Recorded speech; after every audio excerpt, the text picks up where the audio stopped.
ఈరోజు క్రైస్తవంలో నడుస్తున్న పరిచర్య ట్రెండ్స్ వాక్యానుసారం కాదు.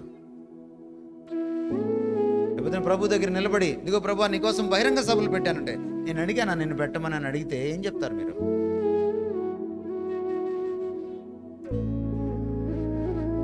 ఇదిగో ప్రభు నీకోసం ఖర్చీఫ్లు అమ్మాను అంటే ఏం చెప్తారు? ప్రభు అడిగితే నిన్ను ఎవడో అమ్మమన్నాడు అంటే మీరేం చెప్తారు?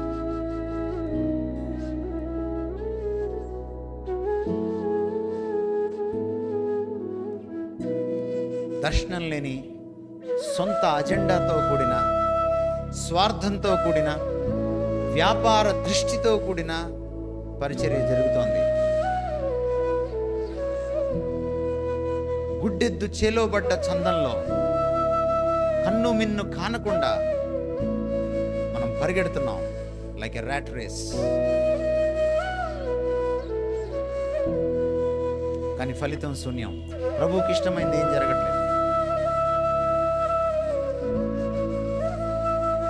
అన్యులు కూడా దుమ్మెత్తిపోస్తున్నారు మన మీద, అయినా మనకి పట్టట్లేదు.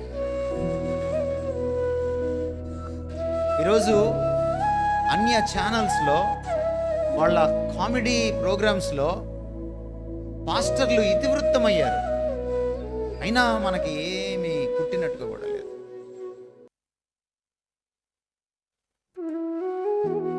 ఎంత దౌర్భాగ్యం ఇది! మన మనస్సుల్ని వాక్యానికి అప్పగించాలి. అప్పగిస్తేనే అది మన సిస్టంలోకి వెళ్తుంది.